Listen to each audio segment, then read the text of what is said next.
Hello everyone.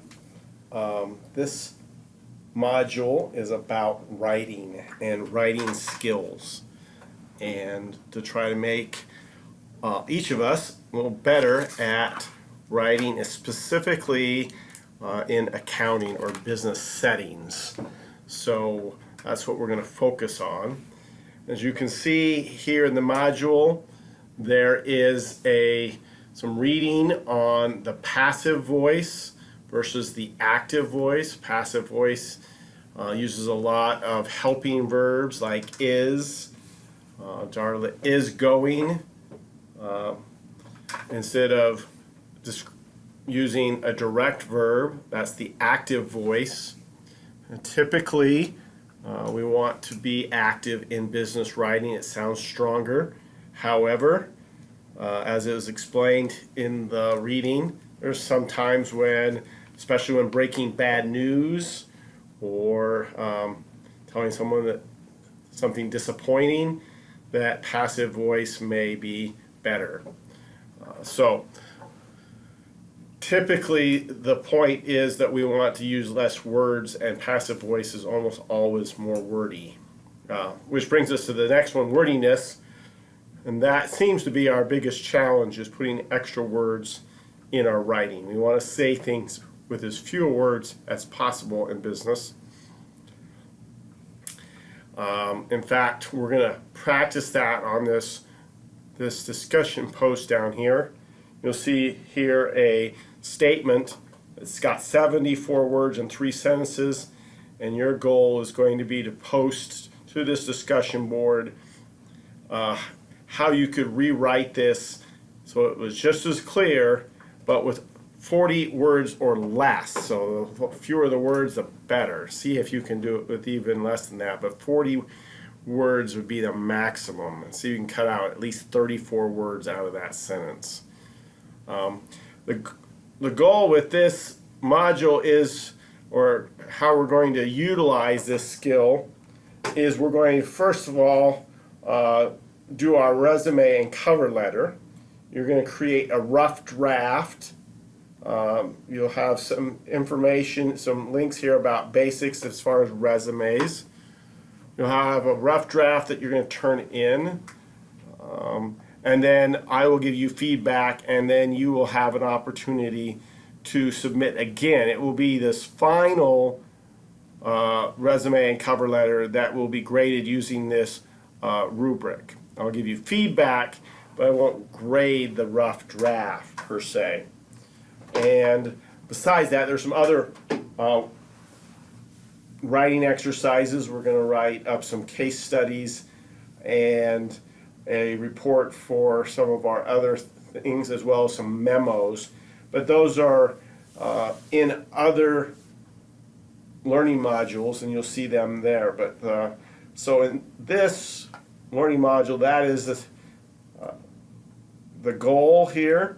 You'll see the dates and times that those are due.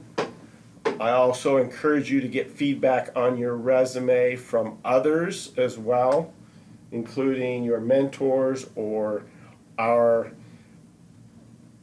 learning center here at TAC. Or career services will give you feedback. Any of those places, people that you work with, the more feedback you get, the better it will probably be. All right. I want to point out and narrate some ideas from this PowerPoint presentation called Writing for Accountants. And that should hopefully give you some things that are most important.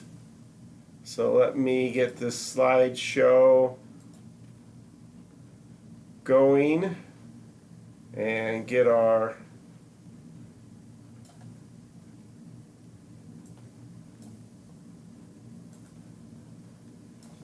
all right. So first of all, I want you to understand just how important it is. Every time we talk to those in the real world who are hiring accountants, they complain or point out the need for writing skills or the ability to communicate. And so this is an essential skill to be successful. No one's going to know what you know unless you can communicate that.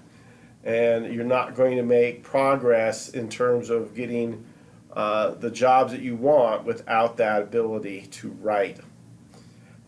So, looking at some points to consider. When you're writing, the first thing that you should do whenever you are going to write something is understand their audience. Make some notes, think through who it is that's going to be reading what you're writing.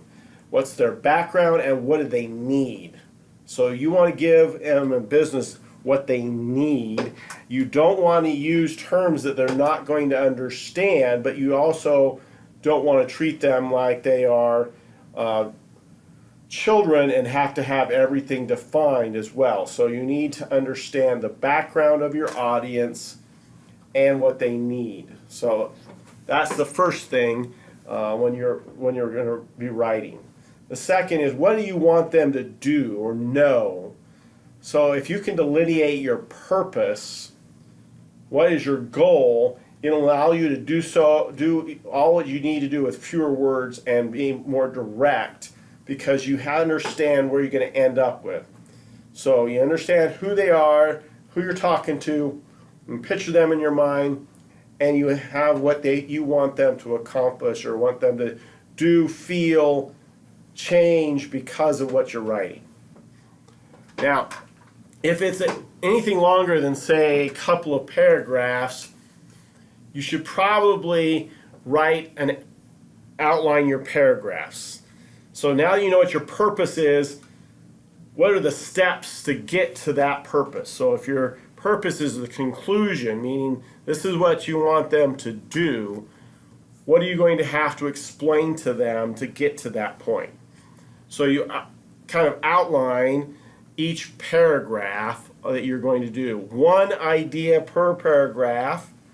Typically we write shorter paragraphs in business writing because we don't need a whole lot of details. We want to get right to the point, and each paragraph should have a singular point with maybe a couple of supporting facts, not try to get into multiple ideas in the same paragraph, which just becomes confusing to your reader.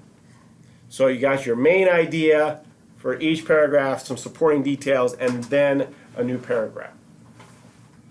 All right, as you start writing the actual sentences, one of the things that makes what you write interesting to read is if you vary your sentence structure, meaning instead of writing the same type of sentence each time, you need to vary that. So some could be short, some could be longer. You don't want to get too short or too long, but you don't want all of them to be the same 6-word sentences. You don't want them to all start with the same I. Okay, you want to vary that sentence structure. You want to vary whether you start with the verb or the subject, things like that. Bullets are generally okay, but make sure that your bullets are parallel, meaning that each bullet point in the list is structured the same way. Okay, so they should be what we call parallel. And then your word choice. Choose words that are going to convey your idea very succinctly. We are not big on a lot of adjectives.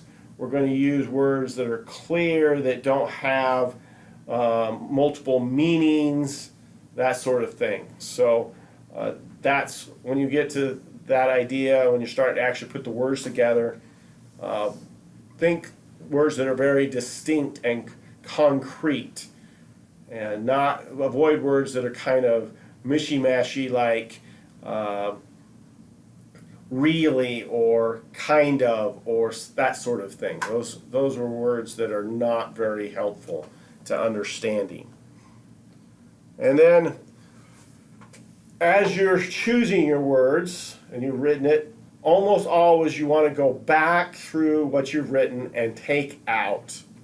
Sometimes I've heard some business writers say their goal is to go back and take 1/3 of the words out after they've written something. Because for the most part in business, we have information overload. We have way more things coming at us than we can digest. So please leave out the extra words. Be precise. Don't be repetitive. If you said it already, you don't need to repeat it. That sort of thing. Some things to make it sound a little more professional. Avoid contractions. We've already talked a little bit about passive voice. Be careful about mixing up words. These are not caught by your spell checker. They're there. Those types of things.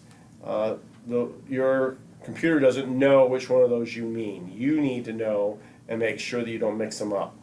Make sure your verb and subject agree, which means if your subject is plural, your verb needs to be plural. If your subject is singular, your verb needs to be singular. All right. Make sure that you don't change tenses a lot, that sort of thing. Parallel construction we talked about earlier, in the sense that if you have an and in a sentence, the structure of the sentence before the and after the and should be the same, which means if there is a sentence, if it is a whole phrase before the and, there should be a whole phrase after it. It should not be just a single word or something of that nature. All right? And then, of course, our goal here is to get a resume and cover letters.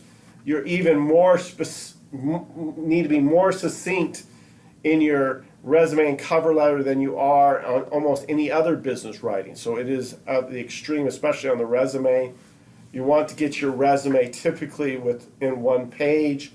You want to focus on words that convey what you have actually done and accomplished at your job. Leave out anything extra.